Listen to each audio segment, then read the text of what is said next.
चलो आज हम लोग डेफिनेशंस पे स्टार्ट करते हैं। ये जो सेक्शन है ये वीडियो डेफिनेशन से रिलेटेड है। तो पहले तो हम लोग ये चीज देख लें कि ये हल्का फुल्का कि क्या कंपैरिजंस थे। कंपैरेटिव चार्ट हम लोग यहाँ पे देख लेते हैं। आईपीसी में पहले क्या था और भारत न्याय संहिता में पहले क्या था। तो यहाँ पे ये चेंज है। तो देखो ये 21 एक्ट है, एक्ट यहाँ पे ओमिशन है, ठीक। उसके बाद में एक न्यू सब सेक्शन यहाँ पे ऐड हुआ था जो कि चाइल्ड के रूप में यहाँ पे आ गया है। एक डेफिनेशन यहाँ पे हम लोगों ने डॉक्यूमेंट की चेंज की है। जो चेंजेस हैं वो तो बहुत ज्यादा इंपॉर्टेंट है, ठीक। उसके बाद में फिर यहाँ पे जेंडर की डेफिनेशन चेंज हुई है, तो ये इंपॉर्टेंट हो जाती है हम लोगों के लिए। और बाकी का सब काउंटर फीट हो गया, कोर्ट ऑफ जस्टिस, डेथ, थोड़ा बहुत नाम चेंजेस करके ये इधर पे आ गए। इसके बाद में फिर हम लोग यहाँ पे देखते हैं तो गवर्नमेंट की डेफिनेशन गवर्नमेंट है। एक ये इंडिया की डेफिनेशन यहाँ पे डिलीट हो गई है। हार्बर, हार्बर सेम है। Injury, legally and illegal and legal bound to do, same definition है। जज की भी सेम डेफिनेशन है। यहाँ पे एक चेंज आया है, मूवेबल प्रॉपर्टी को की डेफिनेशन हम लोगों को चेंज होती हुई दिख रही है। बाकी का ओमिशन, देखो ये वाला जो ओमिशन है ये ओमिशन हम लोगों का यहाँ पे था, आ गया है ना। ये वाला ओमिशन उठ के 225 में आ गया है। पहले ये एक्ट और ओमिशन इन दोनों के साथ में सेक्शन 33 में था। तो ये थोड़े से इंपॉर्टेंट हैं जो हम लोगों को लगता है कि इन डेफिनेशंस को तो पक्का देखना ही देखना है। आगे और थोड़ी सी डेफिनेशंस को देख लेते हैं। आगे देखते हैं यहाँ पे देखो सर्वेंट ऑफ गवर्नमेंट डिलीट हो गया है। जो डिलीट हो जाता है वो बढ़िया होता है, अपन लोगों को पढ़ना नहीं है। इसके बाद में एक ये सेक्शन था, ये यहाँ से हट गया है, स्पेशल लॉ। बाकी का न्यू सब सेक्शन यहाँ पे एक ऐड हो गया 239 का। तो डेफिनेशंस अगर हम लोग देखें डायरेक्टली ऊपर से देखें तो यहाँ पे हम लोगों को 39 डेफिनेशंस मिल रही हैं, 39 डेफिनेशंस मिल रही हैं। और जो कि हम लोगों का सेक्शन 2 है। तो सेक्शन 2 में 1 to 39 को हम लोग को स्टडी करना है। इंपॉर्टेंट देखेंगे। वैसे सारी डेफिनेशंस को हम लोग देख लेंगे, यहाँ पे जितनी भी डेफिनेशंस हैं देख लेंगे, लेकिन कुछ डेफिनेशन ऐसी हैं जहां पे हम लोगों को डिटेल में देखना होगा। जैसे ये काउंटर फीट है, ये काउंटर फीट की डेफिनेशन है ना। एक्ट की डेफिनेशन है, ओमिशन है, और उसके बाद में फिर ये डॉक्यूमेंट की डेफिनेशन थोड़ी सी चेंज हुई है। हालांकि ये 29 और 29A का कॉम्बिनेशन ही है। यहाँ पे इलेक्ट्रॉनिक रिकॉर्ड को डेफिनेशन में शामिल कर लिया गया है। उसके बाद में ये जो गुड फेथ है ये बहुत इंपॉर्टेंट है, पहले भी इंपॉर्टेंट था और अब भी इंपॉर्टेंट है।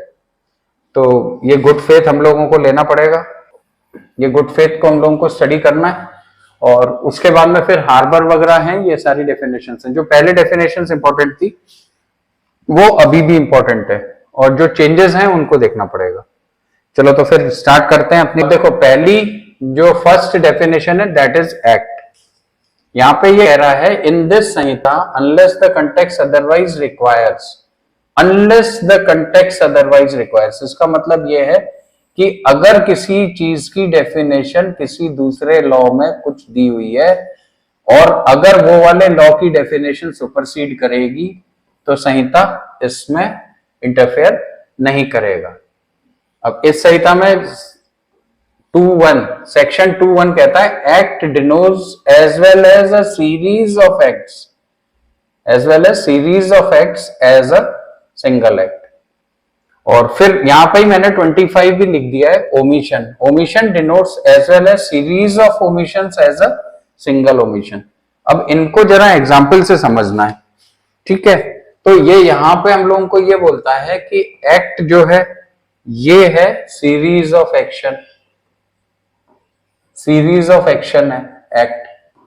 और जो ओमिशन है, जो ओमिशन है ये सीरीज ऑफ ओमिशंस हैं। अच्छा, अगर हम लोगों ने इनको बहुत अच्छे से समझा है, क्योंकि ये डिफाइन करेंगे हम लोगों की क्रिमिनल लायबिलिटी। यहां पे क्या है, क्रिमिनल लायबिलिटी डिफाइन होती है इनकी डेफिनेशन से, लायबिलिटी डिफाइन होती है। अब एनी कंडक्ट, इसका मतलब यह हो गया कि यहां पे हम लोग ये कह सकते हैं कि कोई भी एक एनी कंडक्ट किसी पर्सन के द्वारा किया गया कोई कार्य। अब कार्य जो है या तो वो एक्ट होगा या वो ओमिशन होगा, या तो वो एक्ट हो जाएगा या वो ओमिशन हो जाएगा। एक्ट कब होगा? जब वो कोई कार्य कर रहा है, डूइंग समथिंग। और ओमिशन कब होगा? When he is not doing something, कुछ नहीं कर रहा है, नॉट डूइंग समथिंग, है ना। अब डूइंग समथिंग लीगली अगर कर रहा है, लीगल रिक्वायरमेंट के हिसाब से, और लीगली उसको करना चाहिए था लेकिन उसने नहीं किया, तो वो ओमिशन हो जाएगा। तो लीगली रिक्वायरमेंट इसमें मेन पॉइंट है कि लीगली रिक्वायरमेंट हम लोगों की क्या है। तो ये डेफिनेशंस अपन लोगों को यहां से अभी हाल फिलहाल में दिखाई दे रही है। अब इसको जरा एग्जाम्पल से और समझ लेते हैं। तो एग्जाम्पल से समझने के लिए, जैसे सपोज करो एक्ट के लिए, एक्ट के बारे में ही पहले एग्जाम्पल एक समझते हैं कि एक पर्सन है जो रॉबरी करना चाहता है ना। He plans a robbery, plans a robbery.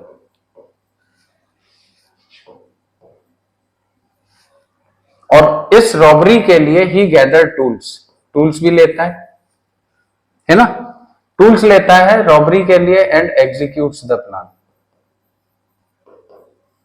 और उसके बाद में रॉबरी कर लेता है। तो देखो ये एक्ट 1 है, टूल्स को इसने इकट्ठा किया, ये एक्ट 2 है, और एग्जीक्यूट्स द प्लान ये एक्ट 3 है। ये सारे के सारे जो सीरीज ऑफ एक्ट्स हैं वो कहां पर जा रहे हैं? क्राइम की तरफ लेके जा रहे हैं। तो ये जो है, ये सीरीज ऑफ एक्ट्स जो होंगे इसको सिंगल एक्ट कंसिडर किया जाएगा। तो ये वाली डेफिनेशन है, as well as a series of act as a single act. ठीक। दूसरा वाला, जैसे हम लोग का डॉक्टर का देख लेते हैं, डॉक्टर के एग्जाम्पल से बहुत अच्छे से समझ में आ जाएगा। डॉक्टर है तो एक प्रोसीजर फॉलो करता है ना, हम लोगों का इलाज करने के लिए एक प्रोसीजर फॉलो करता है। तो प्रोसीजर फॉलो में उसका जो स्टेप 1 था, जैसे उसने टेस्ट कराया, स्टेप 2 में उसने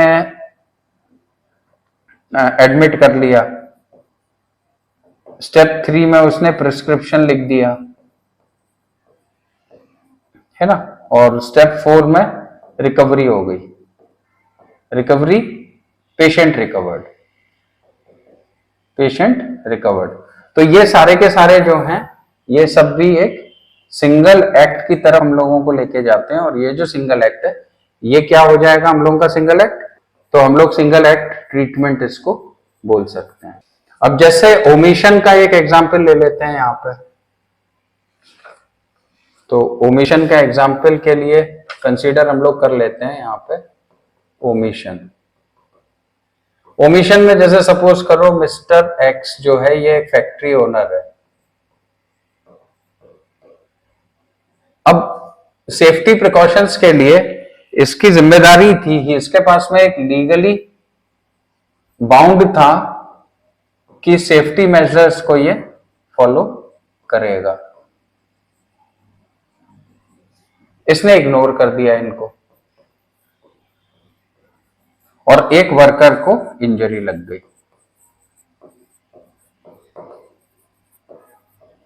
तो ये जो है ये सीरीज ऑफ ओमिशन की वजह से ये वाला क्राइम हुआ है। He was bound to do, देखो यहां पे बाउंड टू डू था, डू लीगली बाउंड था, ये लीगली बाउंड था, लेकिन इसने इस लीगली बाउंड की डेफिनेशन को खत्म कर दिया और सेफ्टी मेजर्स को इसने फॉलो नहीं किया। तो ये एक्ट ऑफ ओमिशन कहलाएगा सेक्शन 25 में, और फिर ये क्रिमिनल लायबिलिटी इसकी डिसाइड हो जाएगी। अब ये बाद में वो बात अलग है कि ये अपने आप को प्रूव करता रहे कि ये लायबल नहीं है। एक्ट और ओमिशन की डेफिनेशन एकदम क्लियर हो गई होगी। नेक्स्ट डेफिनेशन देखते हैं। नेक्स्ट डेफिनेशन है यहाँ पे एनिमल की, section 22। Animal means any living creature other than human being. तो सिंपल सी एक डेफिनेशन है, इसमें कोई एक्सप्लेनेशन नहीं है। चाइल्ड की डेफिनेशन कहता है 2.3, child means any person below the age of 18 years. यानी कि below the age of 18 years, below the age of 18 years को यहां पे चाइल्ड बोला गया। नेक्स्ट डेफिनेशन है यहां पे काउंटरफीट 424। काउंटरफीट का जो हिंदी है दैट इज कूटकरण। आईपीसी में भी यही था, कोई चेंज नहीं है। देखो अब अगर हम लोग डेफिनेशन पे देखें तो a person is said to counterfeit who causes one thing to resemble another thing. Intending, यहां पे एक वर्ड दे दिया है इंटेंडिंग। इंटेंडिंग का मतलब है इंटेंशन, भावना। Intending by means of that resemblance to practice deception. Next word है डिसेप्शन। डिसेप्शन जिसको हम लोग कह सकते हैं धोखा, धोखा देना, टू डिसीव। और knowing to be likely that deception will thereby be practised, या फिर likely to that deception will thereby be practice. ठीक, या फिर डिसेप्शन की प्रैक्टिस फॉलो हो सकती है। ये दोनों के दोनों जो है ये काउंटरफीट की डेफिनेशन में। एक्सप्लेनेशन भी दे रहा है, it is not essential to counterfeiting that imitation should be exact. देखो यहां पे इमिटेशन का मतलब ये है कॉपी। कॉपी जरूरी नहीं है कि एग्जैक्ट हो। अब तुम लोगों को कुछ हल्का फुल्का आइडिया लग रहा होगा कि मैं ये जो काउंटरफीट है ये कहां लेके जा रहा है। Next, when a person causes one thing to resemble another thing, the resemblance is such that a person might be deceived, thereby it shall be presumed until the contrary is proved। देखो एक line यहां पे ये है contrary is proved, इस पे भी हम लोग थोड़ा सा गौर करेंगे। contrary is proved, ये भी एक पॉइंट है जिस पे हम लोगों को डिस्कस करना है। that the person so causing one thing resemble the other thing intended by means of that resemblance to practice deception। देखो यहां पे इसने practice और knew it likely that deception would be thereby be practiced। अब थोड़ा सा इसको और ज्यादा एलोबरेट अगर हम लोग देखें तो यहां पे अपन लोगों को उसने क्या किया है, जैसे एक पर्सन है हम लोगों का पी। चलो तो जरा इसमें देखो दो वर्ड्स थे, एक है हम लोगों का डिसेप्शन।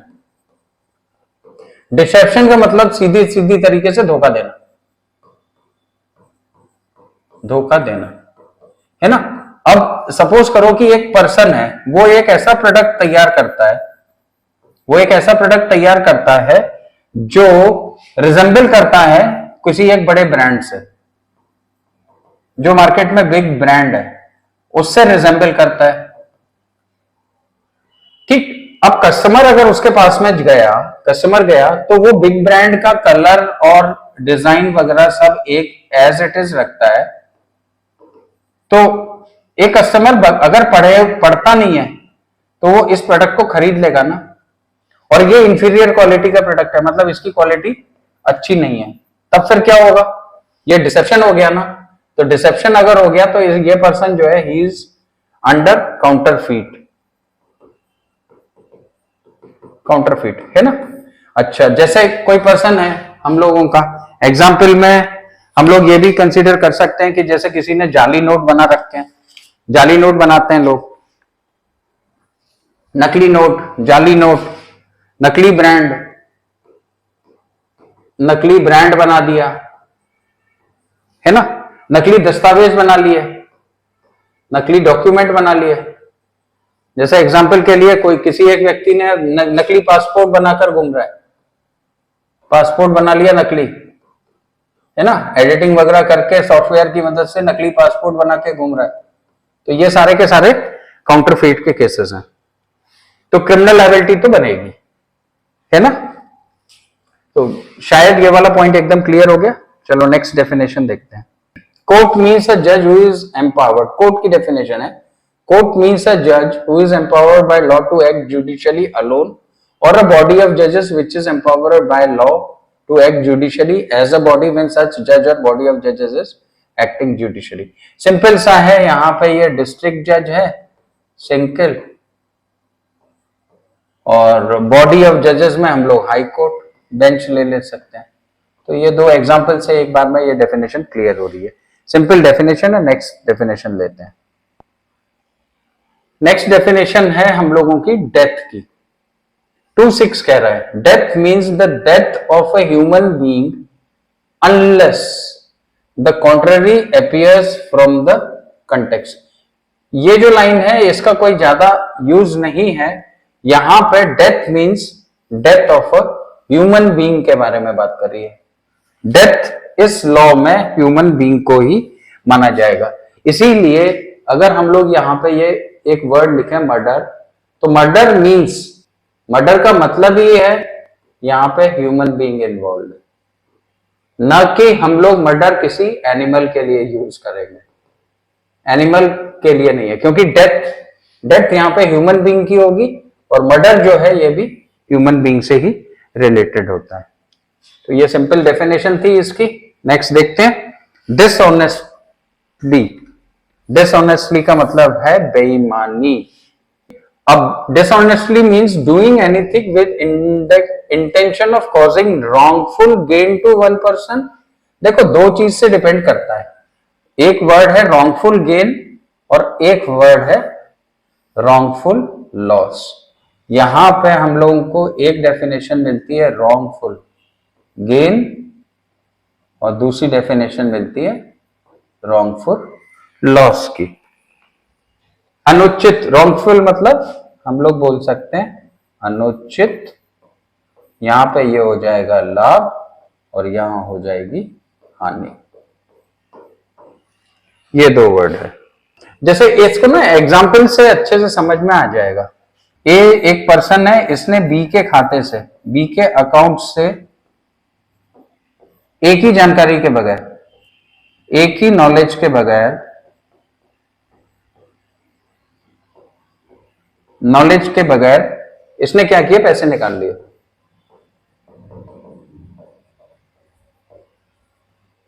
विड्रॉ मनी अपने पर्सनल यूज के लिए। तो यहां पे देखो ए जो है इसको लॉस हो गया और बी को यहां पे गेन हो गया। और रॉन्गफुल क्या था, एक ही नॉलेज के बिना। तो ये रॉन्गफुल गेन बी के लिए हो गया और रॉन्गफुल लॉस ए के लिए हो गया। नेक्स्ट डेफिनेशन देखते हैं। नेक्स्ट है डॉक्यूमेंट। देखो डॉक्यूमेंट की बड़ी लंबी सी डेफिनेशन है। Document means any matter expressed or described upon any substance by means of letters, figure or marks or by more than one of these means includes। यहाँ पे जो important है ना वो ये वाली है, includes electronic and digital record intended to be used or which may be used as evidence of that matter। यहाँ पे है explanation है, it is a material by what means or upon what substance the letter, figure or marks are formed, whether the evidence is intended for may be used in court or no। बाकी illustration है, illustration बाद में देखते हैं। Explanation है, whatever is expressed by means of letter, figure और marks explained by mercantile usages. एक देखो इसमें एग्जाम्पल लिखा हुआ है, A writes his name on back of a bill of exchange payable to his order. The meaning of endorsement as explained by the mercantile usage is that bill is to be paid by the holder. The endorsement is a document and shall be construed in the same manner, pay to the holder, or words to that effect has been written on signature। जैसे इसमें ये कह रहा है कि एक bill है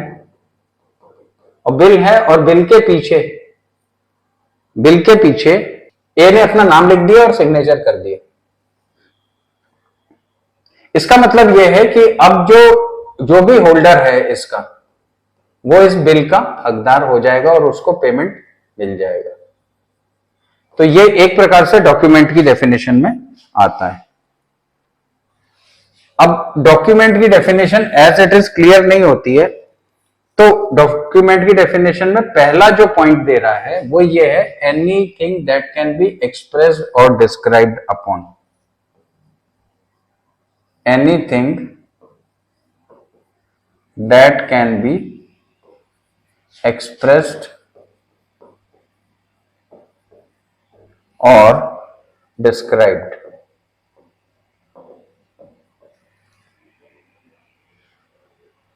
second, देखो अब इसमें एक चीज है, वो ये यहां पे evidence of that matter. Evidence of that matter का मतलब ये है, इस वाले बिल में उसने ये जो सिग्नेचर कर दिए तो ये एविडेंस हो गया कि now holder is having capacity to encash the bill. तो यहां पे भी हम लोगों को डॉक्यूमेंट ऐसा तैयार करना है, document has to be created with the intention,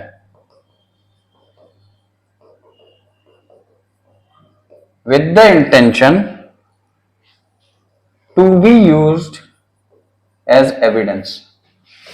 evidence के तौर पर ये वाला डॉक्यूमेंट हम जब चाहें तब दिखा सकते हैं। तो ये जो बिल का होल्डर है ये दिखा सकता है ना कि इन्होंने साइन करके मुझे दिया था, तो एविडेंस आ गया। अच्छा, एक चीज और है, इलेक्ट्रॉनिक रिकॉर्ड में एविडेंस कैसे होगा? तो देखो इस वाले इसमें बीएनएस में electronic evidence and digital record के बारे में जहां तक बात हो रही है, तो इलेक्ट्रॉनिक रिकॉर्ड की जो डेफिनेशन है, ये फर्स्ट पार्ट में हम लोगों ने देखा था जब हमने पहले सेक्शन को डिस्कस किया था कि अदर एक्ट में अगर कोई चीज लिखी हुई है तो वो चीज भी बीएनएस के ऊपर होगी। तो यहां पे हम लोगों को इंफॉर्मेशन टेक्नोलॉजी एक्ट 2000 की डेफिनेशन में जो इलेक्ट्रॉनिक रिकॉर्ड है उसके बारे में बोला गया है कि जो ये वाली डेफिनेशन है वही डॉक्यूमेंट की डेफिनेशन होगी। एग्जाम्पल के लिए जैसे हम लोग यहां पर देख लेते हैं, ईमेल एक्सचेंज हुआ बिजनेस के दो बिजनेसमैन के बीच में, B1 एंड B2 दो बिजनेसमैन है, इनके बीच में अगर ईमेल एक्सचेंज हुआ है तो इसको भी इलेक्ट्रॉनिक रिकॉर्ड माना जाएगा। तो ये काफी पॉसिबिलिटी है कि इलेक्ट्रॉनिक रिकॉर्ड की डेफिनेशन आपसे एग्जामिनेशन में पूछ ली जाए। नेक्स्ट डेफिनेशन है fraudulently, means doing anything with the intention to defraud but not otherwise. Fraud, defraud करने के उद्देश्य से अगर आपने कोई भी कार्य किया है, इंटेंशन, फ्रॉड करने का जो इंटेंशन है, तो दैट इज फ्रॉडेंटली। इसको जरा एग्जांपल से समझते हैं। जैसे हम लोग ना दो व्यक्ति ले लेते हैं, एक ले लेते हैं रवि और एक ले लेते हैं सुरेश। इसको बहुत अच्छे से अंडरस्टैंड करना है ना। तो रवि और सुरेश के बीच में एक जमीन है, जैसे ये हम लोग ले लेते हैं प्लॉट। इस प्लॉट का एक ओरल एग्रीमेंट होता है। ओरल एग्रीमेंट होता है कि तुम मुझे पैसे दे दो और ये वाला प्लॉट जो है इसका पोजीशन तुम्हारे पास में आ जाएगा। ठीक है, ये जो है ये प्लॉट ही रवि को मिलता है, रवि का प्लॉट है। अब क्या करता है, सुरेश इसको कुछ एडवांस दे देता है और रिटर्न नहीं है, रिटर्न नहीं है। ठीक, अब क्या होता है, अब इनका डिस्प्यूट हो जाता है, डिस्प्यूट हो जाता है और ये डील कैंसिल हो जाती है। रवि जो है ये डील कैंसिल कर देता है, मामला कोर्ट में जाता है, मामला कोर्ट में जाता है। तो कोर्ट में सुरेश रवि वैसे एक्सेप्ट करता है जब आउट ऑफ कोर्ट ये चीज एक्सेप्ट करता है कि हाँ इसने मुझे पैसे दिए, आउट ऑफ कोर्ट। लेकिन कोर्ट में मुकर जाता है, कोर्ट में डिनाई कर देता है कि मैंने पैसे नहीं लिए। तो कोर्ट तो डॉक्यूमेंट्री एविडेंस के बेसिस पे करेगा और एविडेंस कुछ है नहीं क्योंकि रिटर्न एग्रीमेंट हुआ नहीं है इनके बीच में। तो कोर्ट जो है वो सुरेश की बात नहीं मानेगा और इसका जो पोजीशन है वो इसके पास में ही होगा। लेकिन यहां पे देखो एक एडवांटेज जो सुरेश को मिल जाएगा, वो एडवांटेज ये होगा कि रवि की बात पर अब कोई भी यकीन नहीं करेगा। तो कोई भी व्यक्ति इस वाले प्लॉट की अगर डीलिंग करेगा तो वो सुरेश की बात को ध्यान में रखते हुए करेगा कि रवि इस तरीके की घटना कर सकता है। तो इंटेंशन टू फ्रॉड किसका था यहाँ पे, intention to fraud although Ravi का था, लेकिन क्योंकि डॉक्यूमेंट नहीं था तो रवि ने आउट ऑफ कोर्ट में तो ये चीज एक्सेप्ट कर ली, लेकिन कोर्ट में ये डिनाई कर गया। तो कोर्ट यहाँ पे जस्टिस नहीं कर पाएगा, लेकिन आउट ऑफ कोर्ट रवि की गुडविल खराब हो जाएगी और फिर रवि ये वाली डीलिंग नहीं कर सकता है। तो ये एक एडवांटेज मिल जाएगा सुरेश को। तो ये इस तरीके से है फ्रॉडुलेंट लॉ। नेक्स्ट है जेंडर। देखो जेंडर की डेफिनेशन मैंने जब एक्सप्लेनेशन स्टार्टिंग में दिया था तब भी मैंने बोला था कि मेल फीमेल तो पहले से थे, यहाँ पे ट्रांसजेंडर डाल दिया गया है। और transgender shall be meaning assigned to it clause K of section 2 of transgender persons protection of right act 2019 में जो transgender persons protection of rights act आया है उसमें ये वाली डेफिनेशन हम लोगों को ट्रांसजेंडर की मिलती है। बाकी की डेफिनेशंस अगले वीडियो में हम लोग देखेंगे। तो ये वीडियो आप लोगों को वाकई में इंपॉर्टेंट है, ये वाकई में आपको अच्छा भी लगा होगा, अपने दोस्तों में शेयर करिए और सिलेक्शन की तरफ बढ़िए। जय हिंद।